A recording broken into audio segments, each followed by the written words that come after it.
She embodies historical paradox simultaneously, one of ancient Egypt's most visually documented women, and yet ultimately unknowable. Each generation reimagines her according to its own preoccupations and values. Some envision her as divine beauty incarnate, walking embodiment of goddess Hathor. Others cast her as Machiavellian political strategist, orchestrating religious revolution from behind the throne or, perhaps, even upon it. Romantic historians portray her as tragic figure swept away by revolutionary backlash, while more cynical interpretations paint her as calculating survivor who navigated Egypt's most turbulent era with extraordinary political acumen. Amid these competing narratives, certain facts remain indisputable.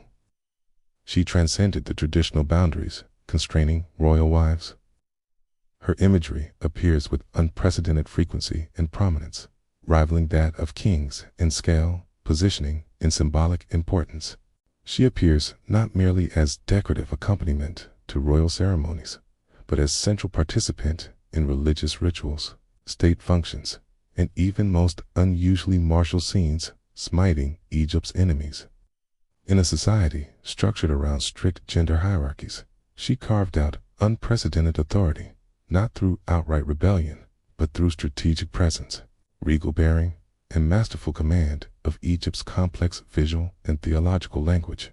She stood as indispensable partner in history's most dramatic religious revolution. While Akhenaten may have conceived the theological principles of a 10-ism Egypt, as brief experiment with monotheistic worship was Nefertiti, who gave the abstract concept human form. She functioned as living bridge between heavenly and earthly realms, physical embodiment of divine feminine principle, complementing Akhenaten's masculine expression.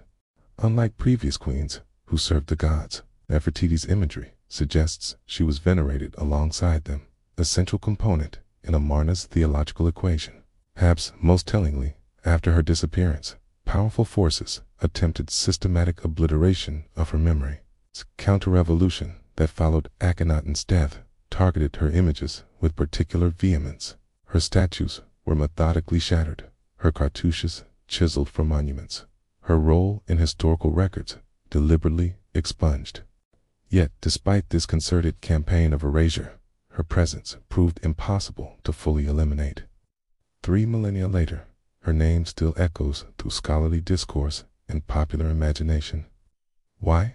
Because myth possesses resilience that transcends factual record.